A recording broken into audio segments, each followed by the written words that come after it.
Hi, my name is Joanna Whitney. I am an intuitive artist, a student of natural law, and an energy practitioner.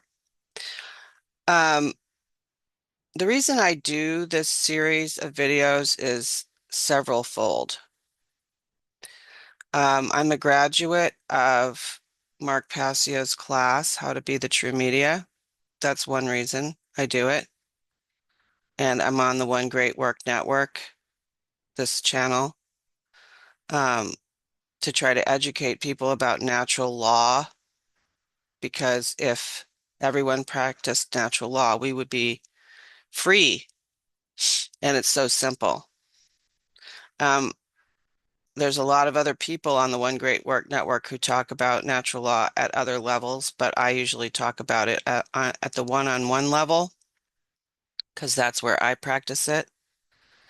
Um, I think it's very important to educate people about this, and so much has been occulted. The simplest, most important things have been occulted so that the dark occult Luciferians can bring in the New World Order and just completely enslave humanity so that we're just automatons working for them somehow. And they're harvesting our energy in one way or another. So that's one reason I do this. Another reason I do it is because I just have to do it. I have to share my experience of living by natural law. But also I'm also studying at the same time and trying to gain access to more of my abilities as a human because I know that humans are most the collective is asleep and that there's so much more available to us. So I also share that, okay? And that's why I read the Kybalion. I read the Kybalion by myself many years ago, and I didn't really penetrate. Although I inherently knew that I was already practicing a lot of that stuff through a spiritual practice that I've been doing for over 30 years. So then I read it again here online and tried to uh, make sense of it. Um, Trying to put myself in the position of the audience who may never have heard of it before and trying to understand what it was saying. And then I also read it again with another person on a podcast that was part of the autonomy school with Richard Grove, which I also graduated from season 5 in 2021. And since then, I'm still pondering it. Um, and the more I read the Kybalion, the more I realized that it's just, it is a new thought book. And I don't think that the three initiates really are initiates. At this point, I am kind of leaning towards that it was William Walker Atkinson using the pen name, the three initiates that wrote the Kybalion. And because he gives no instruction. And he says in the Kybalion that there aren't any instructions for mentalism. And so then when you look out there in the world right now on YouTube, there's all these videos about mentalism and the Kybalion, I guess because it took took maybe went viral a little bit with celebrities like I guess some dude, I don't know his name, Terrence Howard, or I don't know his name, but brought it up. But they still didn't give any instruction on mentalism except for changing your thinking. That was that's the only real instruction that you get pretty much about mentalism. And it just doesn't make sense to me at all. So I did a little bit more work. I've been doing more research, and I have discussed this here as well. That there, first of all, if you want to practice mentalism, you do need to have a meditation practice, and it can be a very simple meditation practice um, where you just close your eyes and breathe, follow your breath, and do the pranayama, pranayam breathing, where you inhale on 4 counts and exhale on 6 counts, which activates the vagus nerve. Um, and it's always best to do your own meditation, not a guided meditation.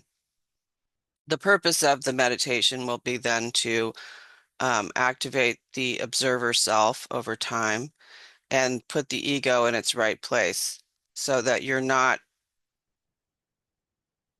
um, under the delusion that you are that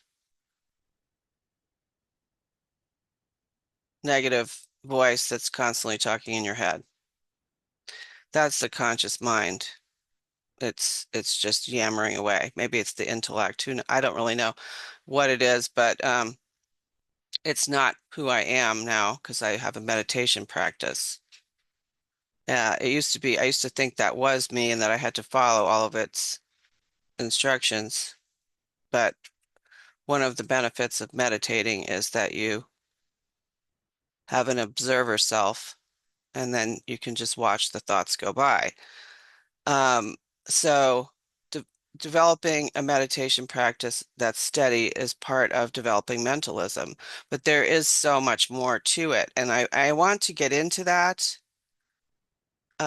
slowly because and as I said before, it is an enormous topic because there's an occulted force called ether that when you meditate, you gain access to that. And some people think ether is just a force, and others recognize it as intelligent. So the ether force is God, um, to some, and to others, it's not intelligent, and the human mind should direct the ether to some people. I gained access to the ether and to my abilities through my spiritual practice, um, which I'm never going to be explicit about on YouTube. I also wanted to offer that as well. Like if there's anyone who is interested in gaining access to the magical world of being spiritually awakened, but doesn't want to have it be tied to a religion, I'm more than happy to assist. And you could just contact me directly through my website, intuitiveart.net. Um, but as I have said, there are many practices out there that people could be doing in addition to the meditation practice that will develop your abilities in mentalism. Some of the byproducts or uh, the word is escaping me. Yeah, the byproducts or the evidence of practicing mentalism are clairvoyance, which is like remote viewing, clairaudience, which is where you hear sounds, you hear music or you hear voices, um, clairsentience, telekinesis, moving objects, telepathy, mind reading. Um, these are all abilities that humans have had in the ancient past, and we have been dumbed out of it. So this is going to go back to origins, and everybody may have their own ideas about origins. I was never satisfied with the Adam and Eve story, quite frankly, so I like Zecharia Sitchin's work, of which of course has been debunked, I saw, but I go with my intuition. I do feel that humanity may seems to have been created by an alien race to be a slave race. It does feel that way to me just by how we are today, and also by the great divide between being human and being part of nature. Um, I always feel like I am a part of nature, but then I'm not a part of nature. So I feel that that comes from being part alien from God knows where, and being partly from here. Um, but you can explore that yourself and have your own experience with that. Um, but the ether, spelled Aether or Ether, but I prefer to spell it Aether, is an occulted element, which the dark occult is using right now for Wi-Fi and 5G and many other nefarious things they're doing, and we're not, or at least we're not using it consciously. But for example, the scalar field, which I think I've mentioned, tensor rings, and in another video, um, and Nikola Tesla, he knew about the ether, and he was using the ether. Um, The ether is the source of quote unquote free energy, which is what we should have access to now, which is part of our enslavement to the fake monetary system. Um, and there's so much to that. It's all the information's out there, but it's all scattered and it's hard to make sense of all of it. But to me, it could come under this umbrella of ether and mentalism, to be honest. Um, so I believe the reason why this is important to natural law is because if if everybody on the earth was in touch with their abilities through the practice of mentalism, we would not be enslaved today. And slavery is a violation of natural law because under natural law, there are no authorities other than natural law itself, which is also God. And its substance is the ether. So I'm kind of at the point where I'm abandoning the Kybalion because it's just so limited.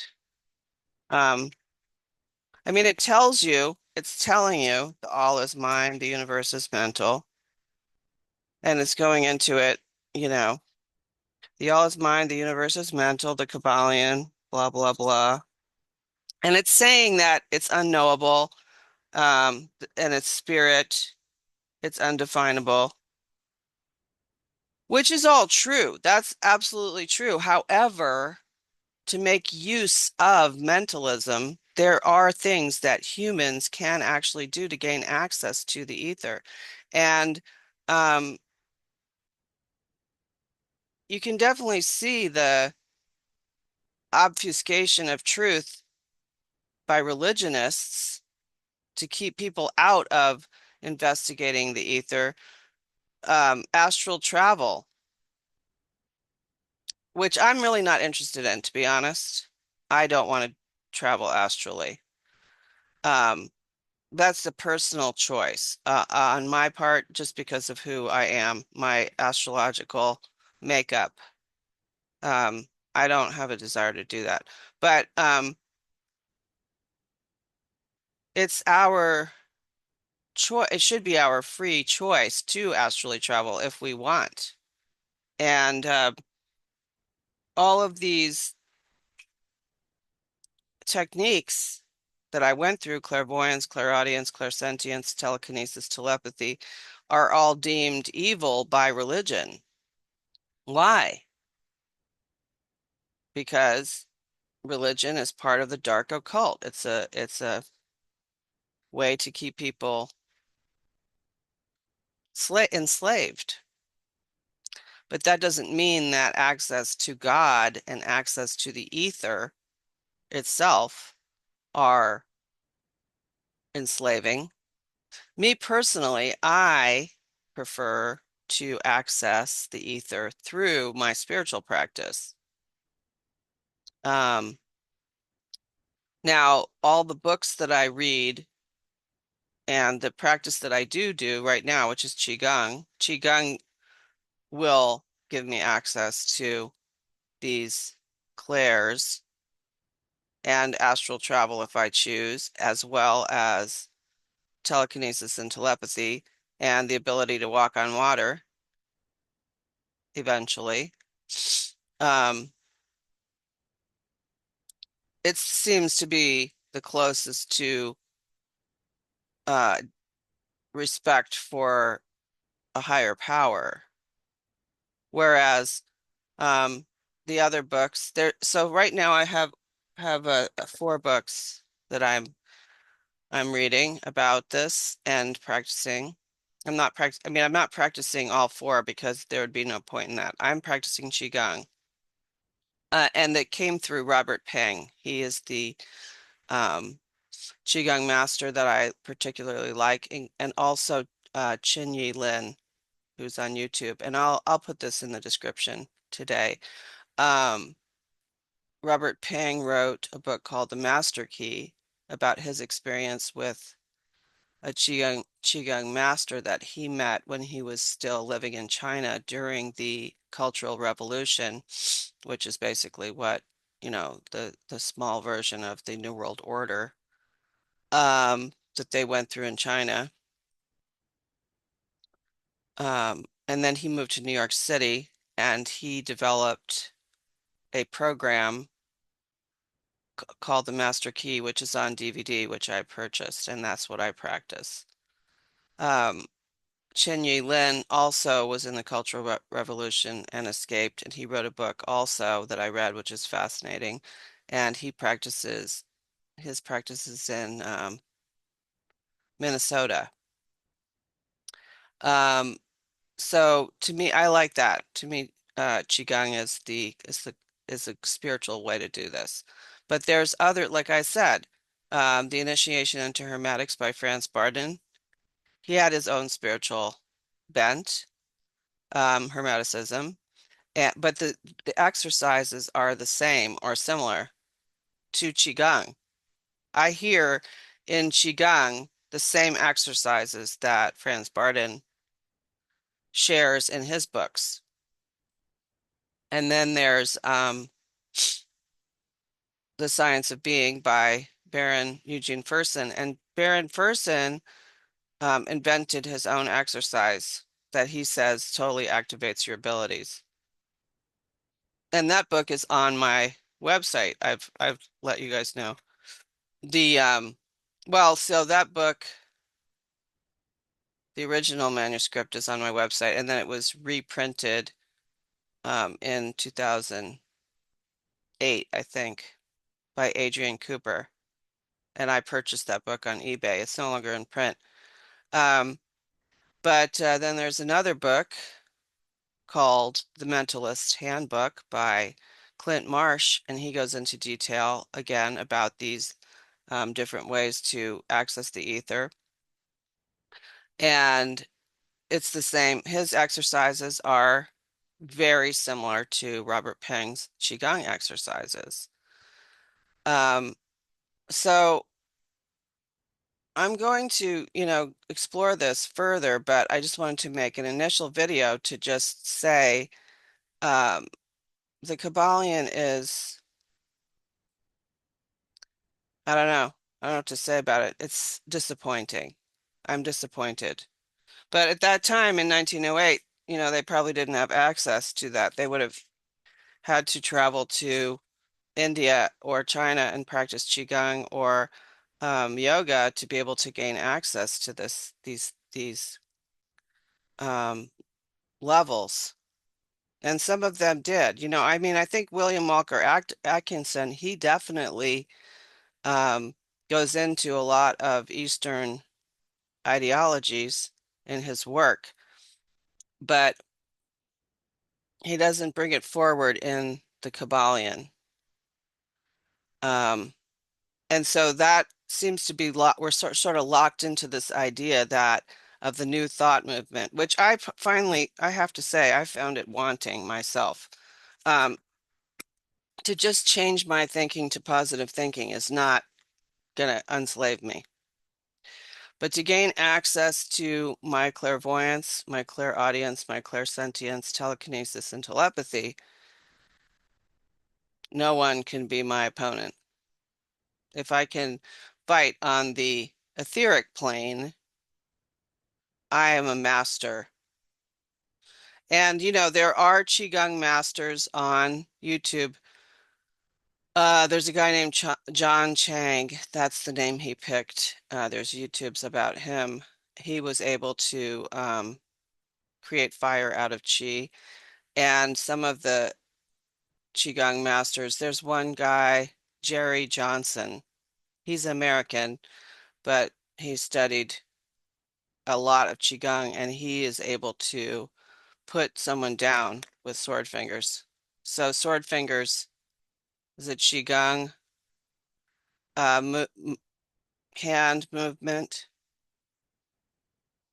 and they can use it as a weapon. Of course, the CIA doesn't want you to know this stuff, so they're going to try to occult it. The point is that for me, and I don't know about you guys, but for me, I need to know intellectually what I'm doing in order for me to infuse my practice with emotive power. I have to have, I have to know the the the what I'm after, what I'm going after here. Um, I'm not a person that is very powerful in the world of myself. I have not really been able to do much. So I explore the spiritual realms instead. And basically, what Clint Marsh talks about is that the ether is what makes up all. He's basically saying the same thing that's in the Kybalion, that all is in the all is in all. And quantum physics has um, confirmed that everything, all matter is made of energy or particles or so the idea here is to gain mastery over the particles ourselves. Now, again, as it always comes down to, um, some people want to gain mastery over the particles without God, and others want to gain mastery over the particles with God.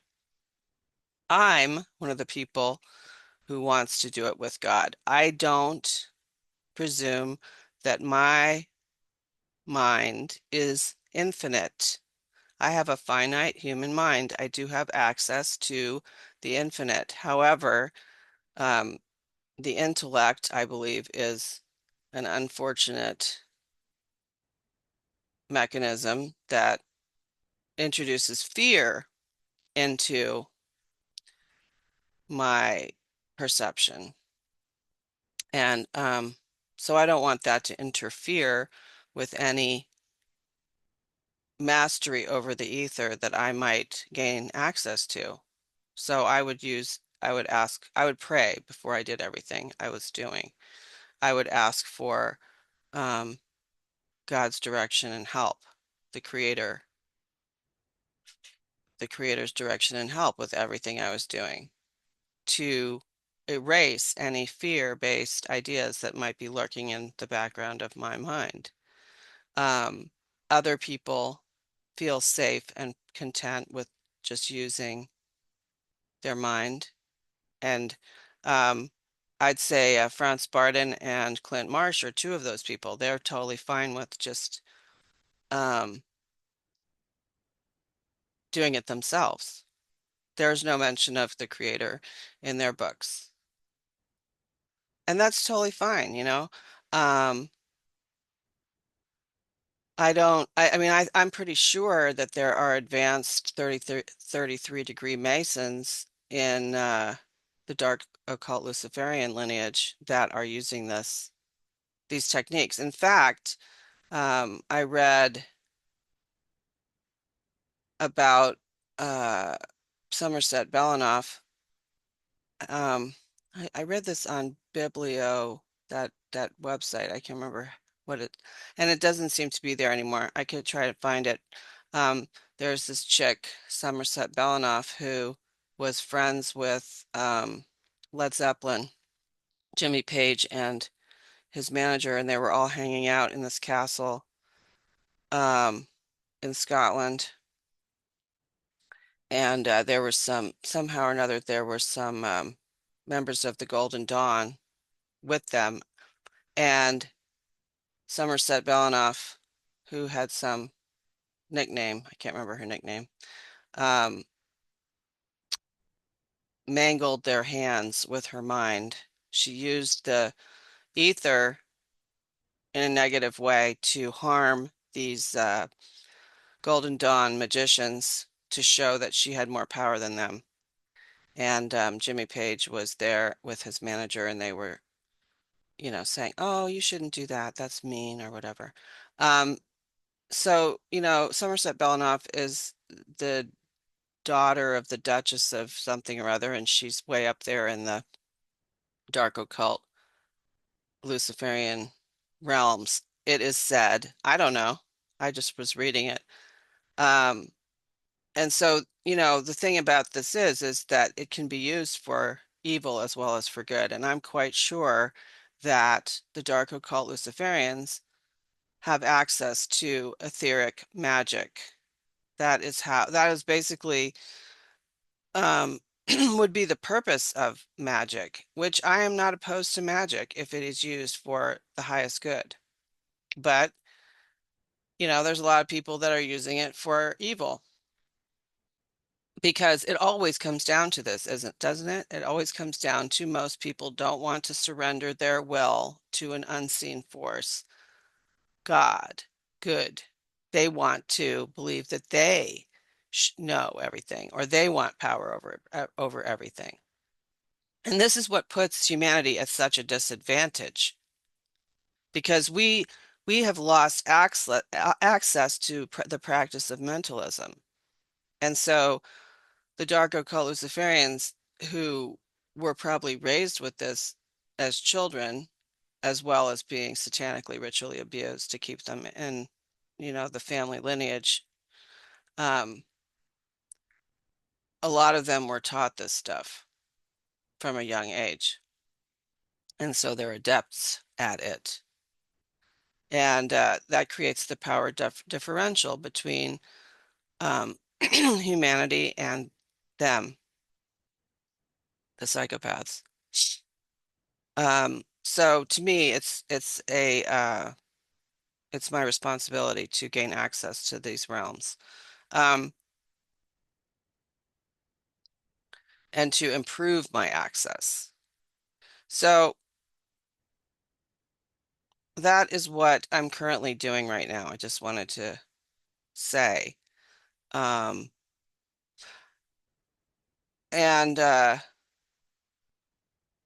and I'm going to get more into it later on.